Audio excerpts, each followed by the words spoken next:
सम assurance कि जो परीक्षा दी है उसकी नौकरी मिलेगी कि नहीं, क्यों नहीं मिल रही है।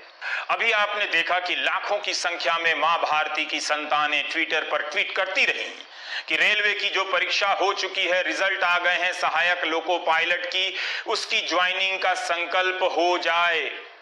The revolution was tweeted. मंत्री जी ने संकल्प पत्रक पर पुष्प अक्षत तो दूर, बयान तक नहीं दिया कि चिंता ना करो मां भारती की संतानों, हमारे रहते ज्वाइनिंग हर हाल में होगी। उन्हीं का एक पुराना बयान था संसद में कि उनकी सरकार के रहते रेलवे का प्राइवेटाइजेशन नहीं होगा। रेलवे की एनटीपीसी की परीक्षा के फॉर्म भरकर अपनी बेरोजगारी का हरण करने का प्रण लिए बैठे नौजवान मंत्री जी से परीक्षा की एक तारीख की घोषणा ना प्राप्त कर सके। ट्विटर पर भारत के नौजवानों की इतनी बड़ी हार कभी नहीं हुई थी। जिस ट्विटर और फेसबुक से न जाने कितनी चुनावी जीतों को मैनेज किया गया दुनिया में, उस ट्विटर पर अपनी हार को भारत की ये जवानी अपनी कहानी कहां लिखेगी। प्रियंका गांधी की ट्विटर राजनीति भी इनकी हताशाओं के शोर में खो जाती है। राष्ट्र की प्रगति के लिए उन्मुख छात्र विमुख रह जाते हैं, डर से लाइक बटन पर हाथ ना लगाते हैं कि कहीं निष्ठा पर प्रश्न ना हो जाए।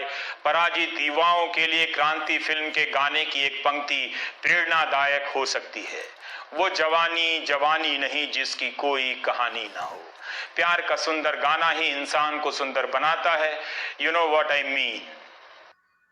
हम सभी छात्रों ने अभी 1 सितंबर को ग्रैंड टोटल कैंपेन आयोजित किया था SSC CGL 2018 tier 3 descriptive paper के रिजल्ट के जो पेंडिंग पड़ा है पिछले 8 महीनों से उसकी तारीखों के लिए। और ये टोटल कैंपेन काफ़ी सक्सेसफुल रहा और उसी शाम को एसएससी के द्वारा हमें यह सूचित किया गया कि एसएससी सीजीएल 2018 टीयर 3 का रिजल्ट 4 अक्टूबर को आ जाएगा। परंतु हालांकि वह टोटल कैंपेन जो उसका उद्देश्य था उसकी पूर्ति करने में वह सफल रहा, परंतु इसके अतिरिक्त छात्रों की एसएससी से कई सारी मांगे अभी भी शेष हैं, जैसे रैंक लिस्ट का मुद्दा, जैसे वेटिंग लिस्ट का मुद्दा, तथा एसएससी में एक ऐसी अथॉरिटी हो जिसके द्वारा छात्र अपनी समस्याएं, अपनी ग्रीवेंसेस डायरेक्टली उस अथॉरिटी तक रख पाएं और एसएससी उनको टाइम बाउंड मैनर में सॉल्व कर सके। बच्चा एग्जाम का फॉर्म भरने के बाद इंतजार करता रहता है कि कब मेरी एग्जाम होगा, एग्जाम हो जाता है तो रिजल्ट नहीं आता, रिजल्ट आता है तो ज्वाइनिंग नहीं होती है।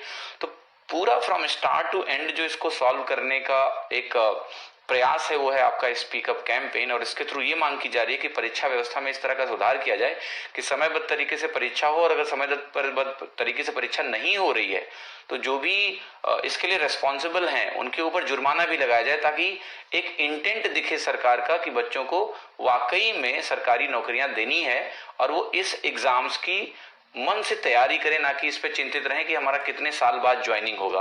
अतः ट्विटर पर युवाओं का ट्रेंड आंदोलन फेल ही कहा जा सकता है। ट्विटर पर जन कल्याण हेतु सर्वसुलभ मंत्री जी ने बयान नहीं दिया। छात्र आ से आश्वासन ना पाकर ह से हताश हुए होंगे। सहायक लोको पायलट की भर्ती का विज्ञापन वर्ष 2018 में निकला था, आज तक भर्ती पूरी नहीं हुई, ज्वाइनिंग नहीं हुई। अप्रैल 2019 में नॉन टेक्निकल पॉपुलर कैटेगरी का फॉर्म भरकर छात्र बैठे हैं, तब से कुछ तो कहना चाहिए मंत्री जी को, है कि नहीं। अब आपको फिर से फ्लैशबैक में ले चलता हूं, जिसे हिंदी में पूर्व दीप्ति कहते हैं। वंस अपॉन ए टाइम साल 2017 का था, महीना अक्टूबर का। मंत्री जी ने कहा था कि रेलवे के इकोसिस्टम में 10 लाख नौकरियां बन जाएंगी, उस दिशा में काम कर रहे हैं। 10 लाख, इधर 1 लाख की भर्ती का पता नहीं।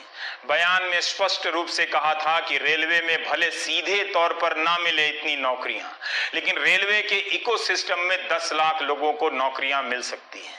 रेलवे में होने वाली सीधी भर्ती का तो हिसाब दे ही सकते थे मंत्री जो थे। विदित है कि अगले 1 साल के लिए रेलवे ने नई भर्तियों पर रोक लगा दी है।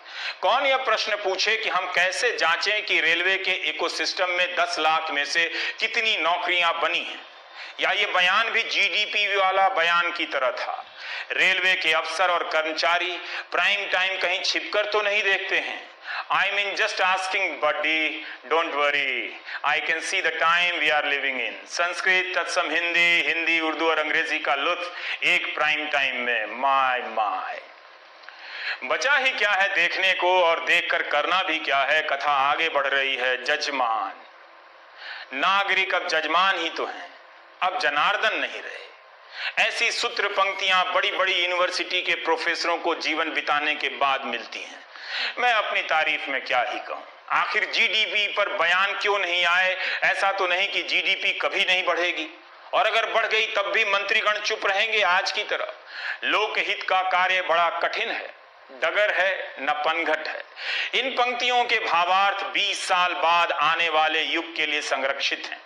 आप सोच रहे हैं कि मैं कौन सी हिंदी बोल रहा हूं। यही वो हिंदी है जिसे बोलकर 10वीं क्लास में छात्र पुरस्कार प्राप्त करता है और चुनावों में विद्वता का अलंकार पाता है।